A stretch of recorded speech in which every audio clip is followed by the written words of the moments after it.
topics and opinions expressed in the following show are solely those of the host and their guests and not those of W4CY Radio, its employees, or affiliates.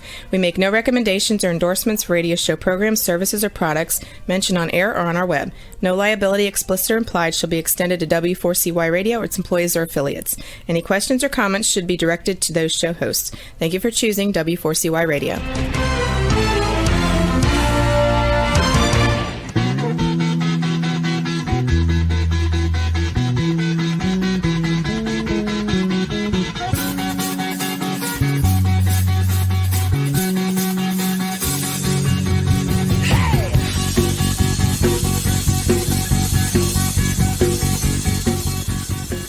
Welcome to the Camping Show. I am C.W. Getz. And I'm Bianca KQ. Good evening. It is Wednesday, October 12th, 2022. We have a 67-degree sunny day here in, evening in north central Illinois. Notice I didn't say, beautiful. What was it I said last time?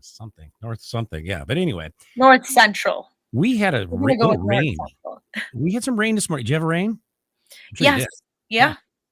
You live near me, so yes, you. Yeah, it was pretty gloomy this morning up until about later in the afternoon, I would say. Yeah, a little windy for a while too. I thought we were gonna get some serious stuff, but not bad. Turned out to be a nice day after all. Yeah, absolutely. No. Hey, you're sporting that rock and roll hair tonight. I like that. I am growing mine. Although I was informed before the show, get a haircut because I remind her of some Harry Potter dude character.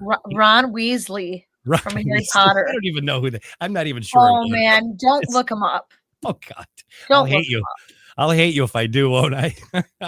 You might. Oh my gosh, you poor thing. Well, yeah, I know, right? Well, yeah, give me credit. I've gotten this far. This took 2 hours to do. I made that up. God bless. Well, tonight's episode of the Camping Show is brought to you by Campground Views, making camping easier. And Rutabaga Paddle Sports, providing time on the water. Tonight's episode is What Does a West Virginia Whitewater Guide Do After the Summer with our special guest, Allison Wyatt. Could you tell us a little bit about Allison, please? Absolutely. 50-year-old Fayetteville, West Virginia environmental biologist and whitewater rafting guide Allison Wyatt holds a bachelor's degree from West Virginia University of Technology, employed at BOW Renewables in West Virginia. Her work involves environmental impact studies. Allison is also a part-time whitewater rafting guide at New and Gauley River Adventures and West Virginia Adventures in West Virginia. In her free time, Allison enjoys boating and hiking. With that, welcome to the show, Allison. Hey, how are you? How are you doing? There I am. How you doing? Nice to have you back. Hey, thank you for having me back. Yeah. Absolutely. Yeah. See, there's another excellent, cool rock and roll hairdo. I'm telling you, I really feel. I'm telling you. Yeah, I'm feeling this hair today. I'm feeling it. Well, I'm feeling it because of you guys' hair, man. So I think everybody's feeling their hair tonight. Not yours truly. I'm feeling like I'm missing out on something. Yeah. I'm gonna go get a wig like Bianca something suggested. blacking. Yeah. Or maybe there's too much of something. We don't know. I don't even want to go there. I don't even want to know what that means. So, Allison. Yes. How many years have you been a bounty hunter? Wait a minute. This is the wrong episode. Hold on. How many years have you been? That's my favorite. Well, you off your toes. That's right. How many years have you been a whitewater rafting guide? There we go. Okay, so this season, I finished up my 6th season. So I've been going at it for about 6 years now. Oh, wow. That's quite about. I didn't know it was. That's pretty cool. You have to like that kind of work, though. You do. Yeah, I mean, like I always tell people, it's just like once you start, it just kind of like just something that gets in your system and you absolutely love it. And even if you don't become a career raft guide, like you'll always come back and want to boat and do it. You don't have to do it commercially, but you'll always want to be out on the water. There's something very special about it for sure. Yeah, and I just absolutely enjoy it. You know, it's funny. Water people. Oh, go ahead, Bianca. Sorry. What can you say about like your skill progression with being a guide versus not being a guide? I mean, of course, you are always going to get people that show up on the river that think that they can just read and run. There are sections of the river that we have that pretty self-explanatory. There's no hazards or anything like that. So you do get a lot of beginners that just get out there and do it, so to speak. But I don't recommend you just wake up one morning and say, I think I'm going to run the lower new section, which is like an extreme section. There's a lot of dangers and hazards and stuff like that. So yeah, I mean, it's, if you're out there boating, or whether it be a kayak or a raft, you definitely have some type of guide background or just boating background. It's just not something you just go to Walmart and buy a kayak and do. You don't do that. What if you go to Farm and Fleet and buy the kayak? Does that make any difference or no? Same deal. No, not at all. I Same call program. it no. The industrial grade CW. Yeah. Hey, Allison, I'm going to ask you, pull your camera up just a little bit if you could. We're missing your beautiful face. Like that. There you go. Yeah, now we There can we see go. it. Yeah. What the whole do? The live camping show thing was covering whole up your, do. yeah, sorry about that. We do My that. main. Sometimes we do that just to see if you're paying attention, but no. Okay, gotcha. Sorry about that. Allison, how long do guides typically stick with the type of work? And what type of guides and what type of people become guides? And, you know, obviously you mentioned before people that have been doing this for a long time, that have been practicing out on the water. They have this skill for, you know, for what reason or other. But if you want to expand on that. So, you know, the typical raft guide usually starts out straight out of high school. They're looking for a summer gig to do, and it's great money. It also gives you freedom to be outdoors, and you learn really technical skills while you're out there. A lot of those kids probably will go through college, and then at that point, you know, they've got their degree and it's time for them to hang it up full time and go and pursue their degree. And then you have some people that's been doing it for 30 or 40 years, and they've just figured out a way to make it work. Now, if you are a full-time guide and you are able to make it work, I think that's great. But a lot of the adults typically have a side gig going on to kind of supplement their money. Let me ask you this. How dangerous is the job of being a whitewater rafting guy? I mean, especially with the rivers you got there in West Virginia. It's very dangerous. Yeah. It can be very dangerous. A lot of these kids come out there and they don't really... If they're training with somebody that has a lot of experience, they feel safe and secure. So it doesn't really dawn on them the dangers that are in that particular river. Like the new river is very dangerous. It's very old. It's very ancient. The bottom of it is very irregular. There's a lot of undercut rocks. Strainers are always a hazard there. There's just a lot there. And a lot of these kids... unfortunately, it takes them to an episode to be humbled by it. An episode, so I like that. Yeah, right. Yeah, an episode to be humbled by it. And believe me, like I've had a few instances where, you know, I definitely have a huge respect for that river. I mean, I grew up on that river. My family, my whole extended family, we used to camp out at the more mild section, but I was always taught to stay away from the gnarly stuff, which is the whitewater. Yeah. So of course I have to go into it. That's just my nature. I have to, you know, I slingshot myself straight towards it. We were the same kind of kids, I can tell. Yeah. Don't do that. That's the first thing I'm going to do. Yeah. Yeah. Yeah, for sure. But you know, just like with any big water, you need to have a respect for it, for sure. Allison, how bad are strainers in a raft as opposed to like a kayak, for instance, or even a canoe for that matter? Oh, they're about, I mean, it really depends on the strainer, but it can be about the same. Oh, really? Yeah. For an instance,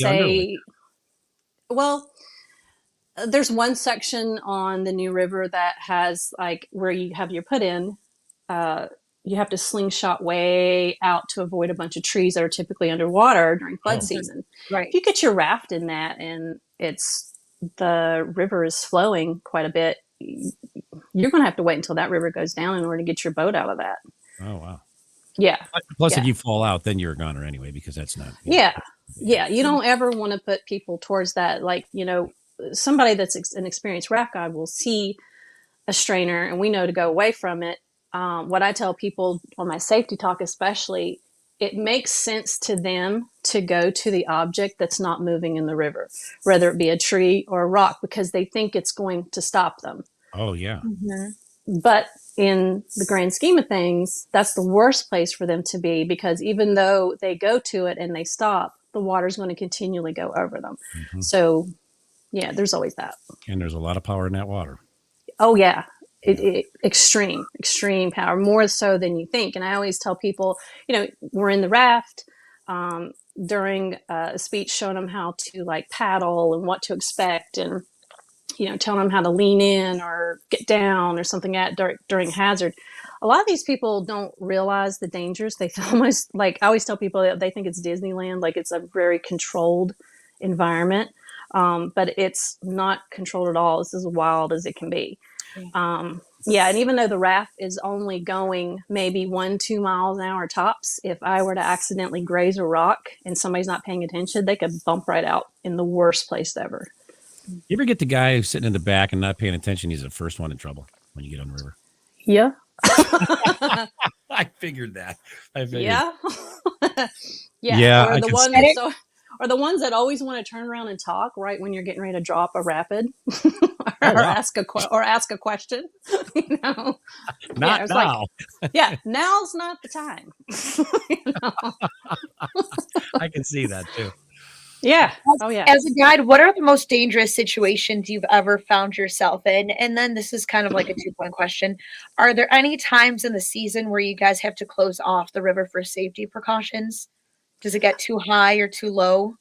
Yes, it does. Answered both those questions. Yes. So when the river gets, if it's at a low, like when the average, when the water goes down, of course you have more exposures. It gets more channelized, like you have rocks in the way.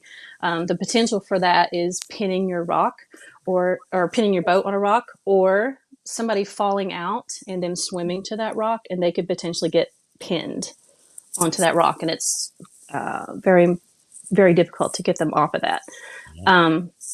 Also, the new river is regulated. I think it's like if it goes into, don't quote me on this, 10 to 12 feet, something like that on the lower news section, that's the cutoff. It's way too dangerous. It's way too swift. The river just flows way too fast. Yeah. And whereas a professional guide, like, sometimes we have some guides that just live for that. The bigger the water, the better. But these people that are coming here to raft, some of them have never been on big water in their life, much less in a raft. Yeah. Some of them will even tell you they can't swim. And they're doing this. Can you go if you can't swim? Well, obviously you can, right? You can go. What's if that now? Swim, but they say you can't swim, you can't go. Okay. We don't stop anybody from going.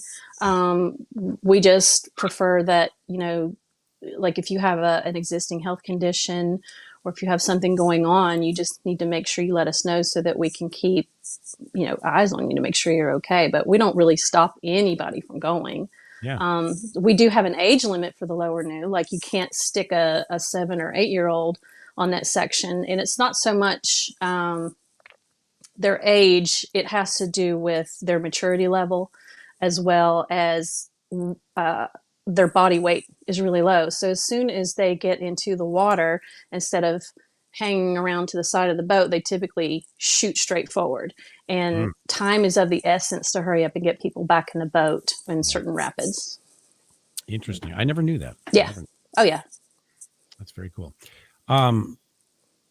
Did you answer the question, your most dangerous place or your situation?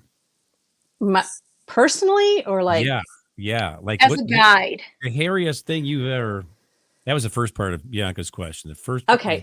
What's the worst situation you've ever found yourself in? Am I right? Bianca? Yeah. Oh my gosh. Yeah, you are.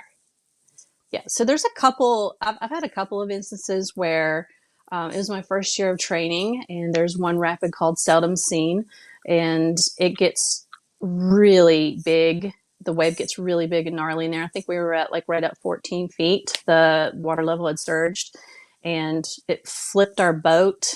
And I think that was probably that was an eye opener as to what I was getting myself into. Because it's like as soon as you get your head up water to get back to the boat, you're getting hit with waves just left and right. That was pretty bad. And then I had an incident last year, just this last year, recent this summer. Wow. Yeah. So on the lower new section, there is a rapid called Miller's Folly, and it's a class 4.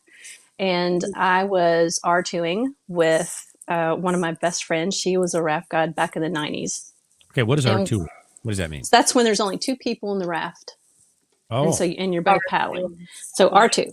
Smaller raft or same size? Yeah. Everybody else in. Smaller one. Smaller one. Yeah. It's basically made for 2 people. Okay. And I had gotten, I knew, everybody knows that rock is an undercut rock, but sometimes when the water level is kind of high, you can kind of graze by the undercut rock that's on the side.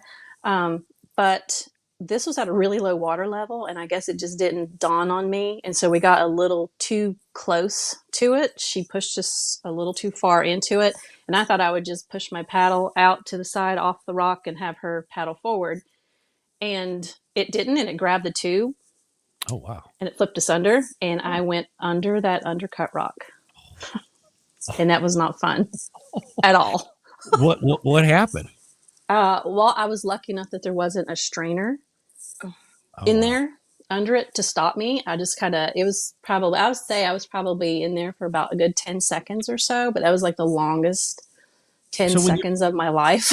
Right. Because you get a helmet on, right? You're all suited up. I do. Yeah, I absolutely have to wear a helmet on the lower new section. Yeah. Okay. Yeah, so you're underwater under this undercut rock? Yes. There's no air. There's no air whatsoever. How did you know you were going to get out, or you did not know? I did not know. I knew exactly where I was at, and I knew exactly what was going on. Yeah. So I just kind of relaxed and just let it happen until maybe I was going to get to a point where you got out or you met God. Right. If something has, I was going to deal with whatever was going to stop me at that time. But I just kind of went under, put my hands up, kept pushing myself out, and then out I came. And then I had to swim the entire rapid, which was not fun. And then what I had just been through. So then I found myself at the left of the river. I had to wait on my boat because my boat was getting kind of surfed. It was stuck. Oh, wow. It was kept trying to pull my boat under. So I noticed the boat kind of creep out and around. So then I had to go across the river to get back to my boat because that's where my keys and everything was. Everything I owned. I'm not going home if I that get that. That was the first thing in my mind. I was just my God, my car keys are there. Wow. I didn't care about anything else. Yeah, right. But then I slept. I actually had to go through a rapid to get back to my raft, and it's called Bloody Nose, and it's really I wonder why it's called that. Yeah. It's really shallow, and there's so many rocks in there. And I literally, from head to toe, I looked like I had been beat to death. And I was exhausted. But that was I think that was probably the scariest thing I've ever encountered on the river. It sounds like only a fool would go out into something like that in that situation without a helmet and things like that. Yeah. I mean, there's some sections on the upper section where it's a lot more mild, and there's not the undercut rocks, and there's not the huge waves and stuff like that. That's you catch a lot of people that fish up there, so a helmet isn't necessarily required. We still make our customers wear them. It's just a safety thing to have. Oh yeah, it's definitely a liability. But for the most part, any other section that we offer, you better have that helmet on for sure. It's a beautiful thing about TV. If you saw Bianca's face when you were telling that story, she looked like she was watching an episode of The Shining. Well, you don't know. Yeah. It was priceless. Yeah. And I'm thinking, this is what you don't get on radio. You can't see that sort of stuff. Yeah. I'm just oh my God, I could just imagine that because I've got myself into a near life or death situation. And it's, in water, it's different. You don't mess with water. You do not mess with water in any way, shape, or form. Right. It's crazy, especially when you're out there. It's all wicked and wild. And when you're up against Mother Nature, you are you were like this. Mm-hmm. I always tell people in the boat, like if they fall out, they have about 2 seconds to flip out, and then they need to reel it in and get back to the boat as soon as possible. Yeah. The more I've always tell people, like, especially with water, it's like the more you fight it, the more you're losing. And you need to kind of relax yourself, and you need to really put your mind together on what you need to do to self-save. We always tell people they need to aggressively swim back to the boat, because this is not like a swimming pool where you just casually get back to the boat on your own time. There's a reason we want you back as soon as possible. Yeah.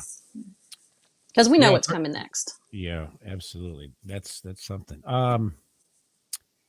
So not like baptism at all. Then that water is completely different, right? It's completely different. Not like it is completely different. And it changes with each level.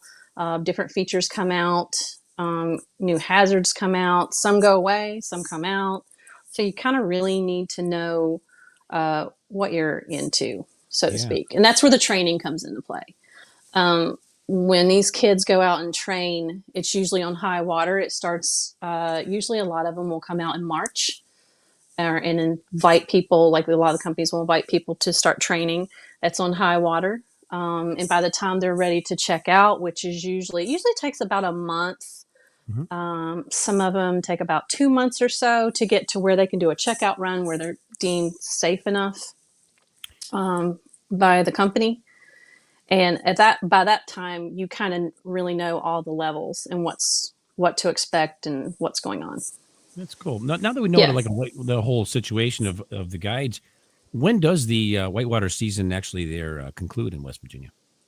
So we are actually, this weekend is our last weekend. Oh, wow. So this is very timely. Very timely. Yeah. What do you do in your off season? So what a lot of people do in their off season, like in the past, I've worked at a ski resort. And that's what a lot of the people do. They'll go from one recreation to the other. Nice. A lot of the guides will actually leave this area, and we've got some that will go to Costa Rica and guide down there. They just basically do whatever needs to be done. Once the season wraps up, a lot of them will go into construction, or some of them have bartender jobs at the end of the night, or they pick up a job at Walmart for like seasonal work, stuff like that. Just something to kind of keep them going until the season kicks back up back in like April and May. Yeah, that's cool. Yeah. So when do you guys return to work? Usually start over again. Yeah. Usually around the 1st of May. It's very rare to see people book trips in April just because the water is so cold and they're just not prepared for that, or they're not thinking of that. So, there's a few trips people will go in April, but it's very rare. So usually around the 1st of May, and by the end of May, by Memorial Day holiday, it's in full season. Like it's in high gear after that. Okay. So that's everybody comes back to work and works out. You like a little winter weight going on there? People gain weight in the wintertime and they're like, oh my gosh, going back to work and I got Well, a lot of the guides, they do work at a ski resort, so they ski all winter long. Oh, so they're in shape though. Yeah. It's probably more work there than sitting in a raft, I would imagine, maybe, right? Skiing? It can be. Well, it just really depends on what they're doing. Like if they're in lift ops or something like that. Like if they're a lift chair attendant, they are sitting there distributing the skis or the poles. And they're not skiing, are they? They're working at the resort. Never mind. Unless they're, and then sometimes, a majority of them do ski patrol. Like they'll go ahead and continue on. They'll continue their education and get their certifications, and they'll just dip into being a ski patroller or a ski instructor. Are those the guys in the snowmobiles? The ski patrol guys? They can be. Yeah, I like they those. can Those be. Are cool. They're riding down along the sides too sometimes, and they've got their safety colored vests on, and they'll come out to you if you look like you're having trouble on the slopes. Yeah, they're the ones who clean up the messes. Me being one of them. Clean up the carnage. The carnage, yeah. Kind of messes we're talking. Oh my gosh. Hopefully not like people that are mangled. So when talking about returning to work, what type of preparations are there? Is there any cleanup involved? What happens during that off season that you might have to do once you're starting to start back up again on the river? A lot of, with raft guides, you're a part of a big community. So everybody knows each other. A lot of people have their own gear and their own boats and stuff like that. So they'll pretty much say, hey, you want to get a trip going, like a personal trip, just to get out to, shake the dust off of everything and get out there and, go over the lines. More like a recognition run just to make sure you're good to go. Cool. Very good. And that usually happens in early spring. You see a lot of them actually getting out to do that. Sweet. All right, we're going to take a break. Don't go away. More with Allison. Up next, we'll be back with more of the camping show on W4CY Radio and Talk 4 TV after these messages. Stay tuned.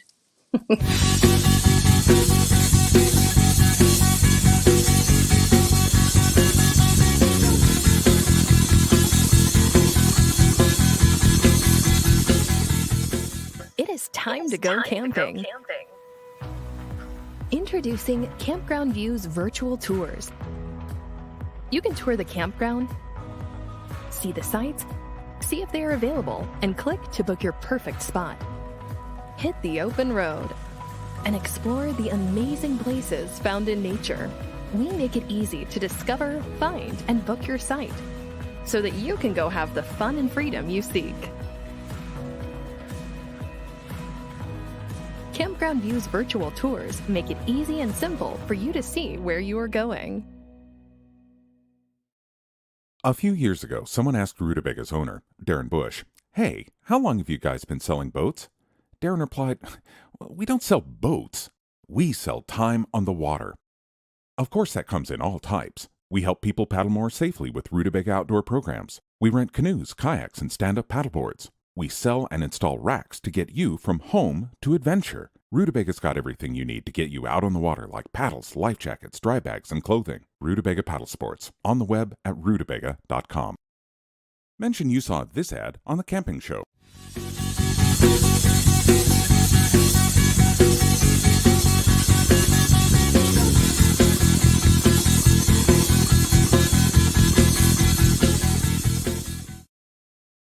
And we're back with our guest, Allison Wyatt, here on the camping show. Allison, tell us about Angry August.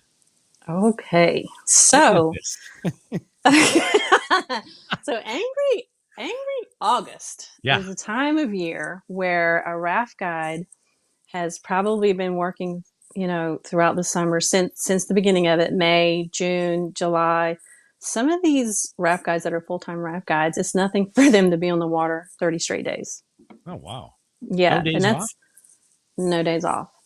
That's how busy they stay. Wow. I mean, it's, I think my max has probably been like 12 days straight in a row. Yeah. And then after a while, you're like, oh, I'll just give this trip to somebody else. Thank you.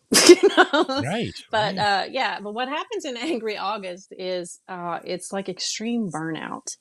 And it's just where you've said the same speech over and over. You've cracked the same jokes over and over. You've yelled at the same kid over and over. The boats are heavy. It's hot. It's, it's sweaty. It's not a glamorous job at all. And, it's not a lot of money to begin with. And people start to just get a little just angry and grouchy at that point because they're just burnt out and they're tired. And at this point, a lot of them that have boated 30 days in a row or 15 days in a row, they start to get injuries, like their shoulders are bad. I would think that. Yeah. Your shoulders get bad as a guide. Where I row a lot, my elbows and wrists start to bother me a little bit. Where you're lifting the rafts and hauling the gear and stuff like that, that does strain your back a little bit. Those rafts can weigh up to 200 pounds. Oh, wow. So you're pushing that down the river. And then you've also got, a 9 load of people in there on top of that. Yeah. And it just, it starts out all fun and great because you're coming out of winter where everybody's shut in, and then as soon as the season starts, like everybody comes into town, there's live music, the vibe is great, like it's you're outdoors and you're just loving it, like it's just great. But by the time August rolls around, like you just don't want to look at people anymore, you don't want to talk to people anymore. I can imagine that. You just don't. Are you getting like fights or anything like that there, or that kind of stuff? Yeah. I bet. Guides. I mean, I've never actually like seen a fist fight. Seen them, but you've heard about them. Yeah. But I mean, people get a little bitey, a little snappy, little snappy, little snippy. Like that, and people start, and you got some guides that are no calls, no shows, which means they don't want to show up, so then you have to turn around and find somebody else to cover their thing. Like it gets a little monotonous there towards the end. And then when they come back, there's going to be a fight for sure, because you just I've never seen it on the river. I've never seen that on the river. But I will say I have seen little backhanded comments, little passive aggressive jokes towards other guides on the river. Yeah, and it's like you get it everywhere with customer service and things like that. When you have customers, you have people, and even though they're going out to enjoy themselves, you would think they wouldn't be, snappy or anything like that, but it's just kind of one of those things where like you get tired of it. I'm sure you get tired of it. It's like, where's the line? When can you cut them off? When Oh yeah. Like this past summer, I was in a boat with just a small family, and nobody was talking. Like mom and dad wasn't talking, the kids weren't talking, and I just found myself like talking to myself. Like listening to my own jokes, talking to myself. So sad. And I even like pointed it out. I was just like, well, I guess I'll just talk to myself back here, like it was the most awkward situation I'd ever right. As a guy, encountered. You don't think you're gonna have to be like a host per se, but you kind of almost have to be in situations like that because it's like you're trying to break the ice with people. You're gonna be out on the river with them for a certain amount of time, and it's like, what do you do in situations like that? I feel like I can talk to anybody, literally talk to anybody. Yeah, I don't have a problem with like communicating or breaking the ice or just being like, hey, just warming them up or something. But that was a very challenging situation to me. I didn't quite know what to do. It was a little awkward. But at the end of the day, I got a tip. So they must have enjoyed it. I think a lot of it may have been their culture. They were just like really quiet and not wanting to talk and stuff like that. Hello? Yeah, I'm just not used to that. Absolutely. So you have 2 daughters, right? I do have 2 daughters, yes. How old are they? So my oldest will be 19 years old tomorrow, actually. Okay. Yeah. And nice. And my baby will be 17 in November, but she 16 right now. Okay, cool. So you got the angsty teenagers. My sister will be 20 October 19th. Yes. That is awesome. So have either of them expressed interest in becoming a guide like mom? Where are they at with that? So my oldest daughter, she wants nothing to do with it. Like she works in the industry. She actually works for Ace Adventures. So she's the lake attendant. The lake where it has all those little blow up toys and stuff like that. So she monitors that. She is in the industry somewhat, but my youngest daughter is the one that actually chose to be a guide. And she checked out as a raft guide this summer, actually. Yeah. Oh, wow. Very cool. Yeah. Let's put up some photos and let's have Allison tell us a little bit about each of those photos if we could. Okay. Okay, so that's me. I'm dropping into a rapid called Surprise Rapid. It's a class 3. It's a notorious flipping rapid if you don't do it correctly. Yeah. But if you can see, like I'm on the back, but as you can see the one with the green helmet. Oh Oh, yeah, yeah. Okay, that is my mother. No way. And if you see the expression on her Are face. you serious? Yeah. That's so cool. Now, how Yeah. old is your mom? I have to ask. How old is your mom? So my mom is 74. Oh, wow. And she's Yeah. okay with that. She's totally No. okay with that. No. No. How did you get her out there? That's my question. I told her this was probably like the most mild section of the river, that she didn't have anything to worry about or anything like that. And she was enjoying it up until this point. And you can see like the expression on her face as I was actually diving into a giant hole. Oh, wow. Yeah.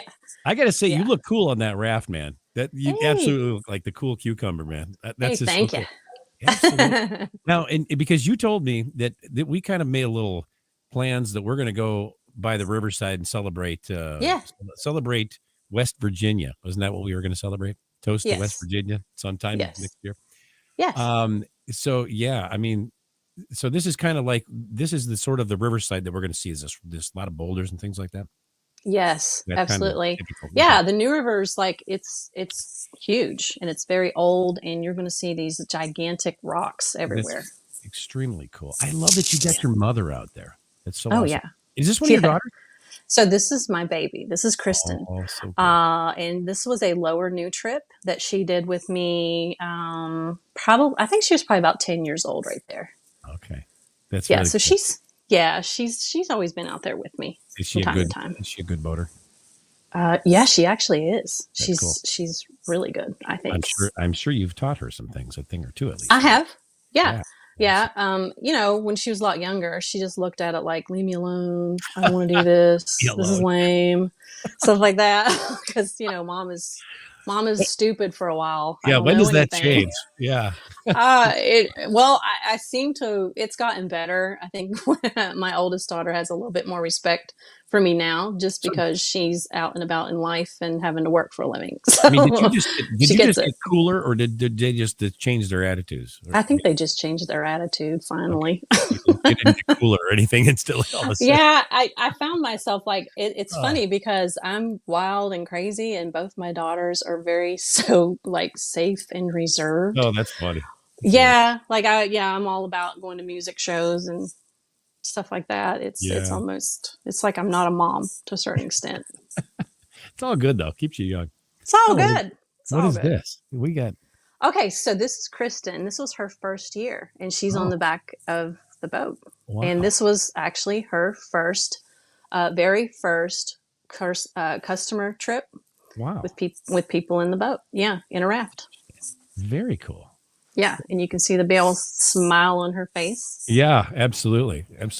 It's like the raft is almost underwater, it looks like. Yeah, that's a typical place where they'll take pictures because it's a pretty good hit. Yeah. It is cool. Yep. And that's me. Which one? Which one? I'm in the very back with the green helmet. Oh, yeah, okay. Yeah. I see. And as you can see, I'm getting ready to drop into that big hole right there too. So you don't have stickers. You don't have stickers on your helmet like all the mountain climbers or rock climbers that I know. They get wet, and they start peeling off. Oh, do they? Wow. Yeah, and they get scratched off and stuff like that. Like a whitewater helmet, you can look at my helmet, that particular helmet, and there's just scratches all over it and stuff like that. Yeah, after a while, they get really gnarly. What do you call that though? That's the not seasoned. What's the broken in? That's not the word I'm looking for, but yeah. Those are like seasoned draft guide. Yeah, right. Yeah. Each scratch tells a story. Yeah. Battle scars. I have battle scars. There you go. Yep. For sure. Yeah. And that's me. Actually, this picture was taken the same time as Kristen. So I got to run the river a lot with her this summer. Oh, wow. Which I absolutely loved. I loved every minute of it. And there's, that is incredible. Yeah. Yeah. And there's not a lot of parents that can say that they get to do that. And I got to spend a lot of time with her on the river and watch her grow as a person. It was a great experience for sure. Oh. Extremely cool. Extremely cool. Yeah. Well, Allison, let me ask you a question. What advice would you offer someone who's interested in becoming a whitewater guide? I welcome anybody to do it. I think it's a great experience. I think it's a confidence builder. I will go ahead and tell you now, you have to have a thick skin. That is for sure. You have to be able to think quickly. You have to be very energetic. You have to have a good personality. You can't just sit on the back of the boat like a monkey. You actually have to you actually have to talk and tell jokes, and you have to be able to direct your people and kind of like command them, to tell them what to do and when to do it, so that you can get through the rapid as quickly and safely as possible. But I recommend anybody do it. Like, obviously it doesn't bother me to allow my daughter to do it. I know that there's dangers out there, but I also know that she is very capable of handling those things on her own.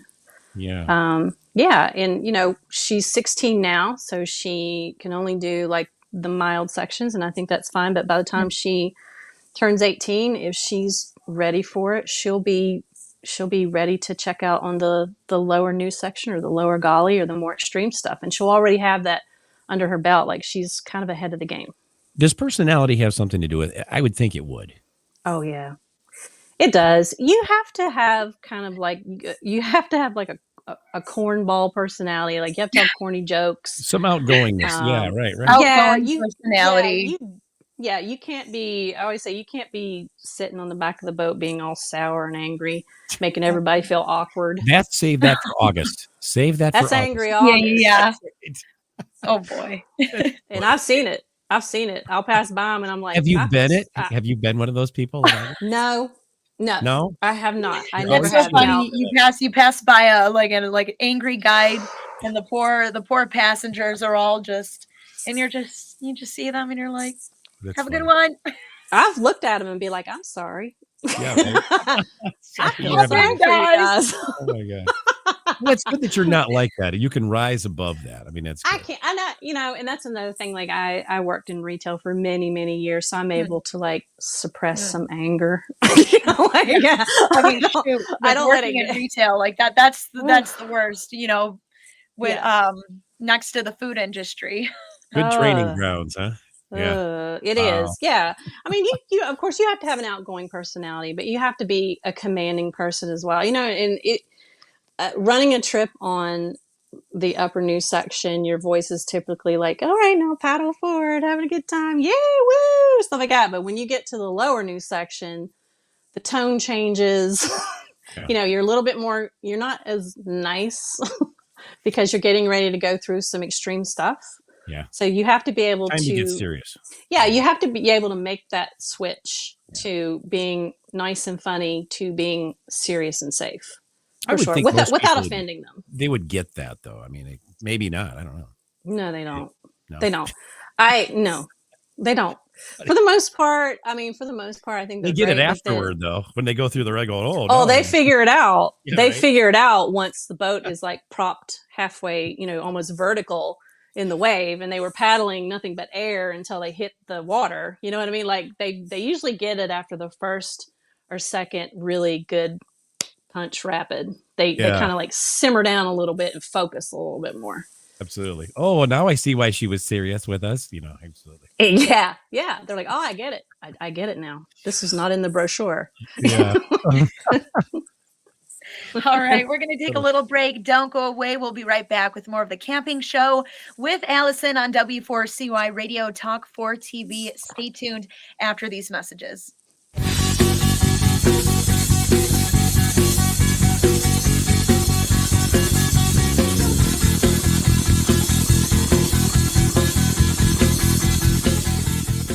It is time to go camping. Introducing Campground View's virtual tours.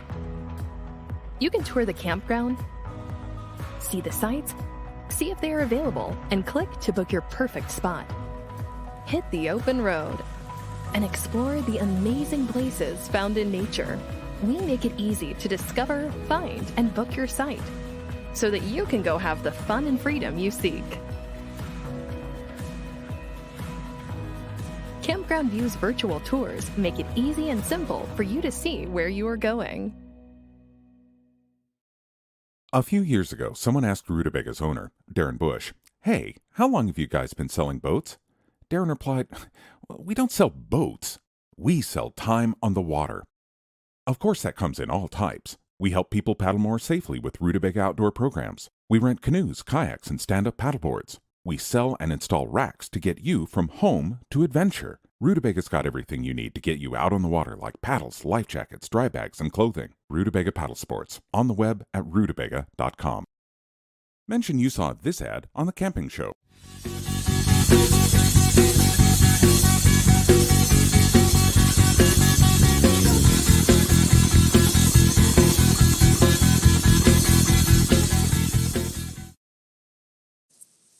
And we're back with our guest, Allison Wyatt, here on The Camping Show. Go ahead, Bianca. You got a last question for Allison. I think I do here. Allison, where can all of our friends, our listeners from all over the world follow you on social media? So you can find me on Facebook, as long as you're not easily offended. You can find me on Facebook under Allison Fox-Wyatt. I'm also on Instagram under Au Naturally. I am on TikTok. I don't do too much TikTok. I think I'm just more of a voyeur in that situation. Like, I just don't have the time or the effort to make a video and all that good stuff. Sure.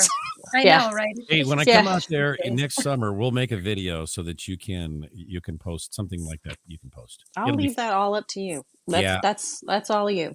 We'll bring the big production cameras and the crew and all that kind of good stuff, and we'll make you feel. That'd be cool. That would be cool. Absolutely. What is this easily offended stuff? You're not easily offended. I'm gonna wear a cowboy hat over my helmet. Oh, I love that. There you go. That's cool. Little bungee strap to hold it on. I love that. Yeah, absolutely. I mean, and like I said, like I'll get you on the river. I promise you that. And you'll enjoy it. You'll absolutely enjoy it. Will you bring us off the river though? That's the question. Well, I have to 110% leave one of us there. I tell people that's absolutely going to happen because it's a lot of paperwork if I don't. Yeah. So Too much I absolutely. Yeah. It's not too much paperwork. No, it's not. Not worth it. Let's bring him back. Yeah, I got to bring you back. Well, I'd like to thank you, Allison, for being our guest here in The Camping Show. It was a pleasure having you here. Yeah, always. I love it. Thank you. Thank you for having me. Yes, absolutely. Thank you so much. It's been great. And we'd also like to thank each of our sponsors for bringing you tonight's show, Campground Views and Rutabaga Paddle Sports. Be sure to tune in for next week's episode, Bianca and Kyle. We know those two. The outdoors, the bond, and the wedding. With special guests, our very own Bianca Cahew and her fiance, Kyle Fogel. Is it the title to a soap or the title to a romantic novel? I think it's a movie, if you want to know the truth. Outdoors, the bond, and the wedding. We show the trailer. The trailer comes at the end of this show for next episode. Until then, I'm Bianca Cahew reminding you, learn more, do more. Good night, everyone. See you next week.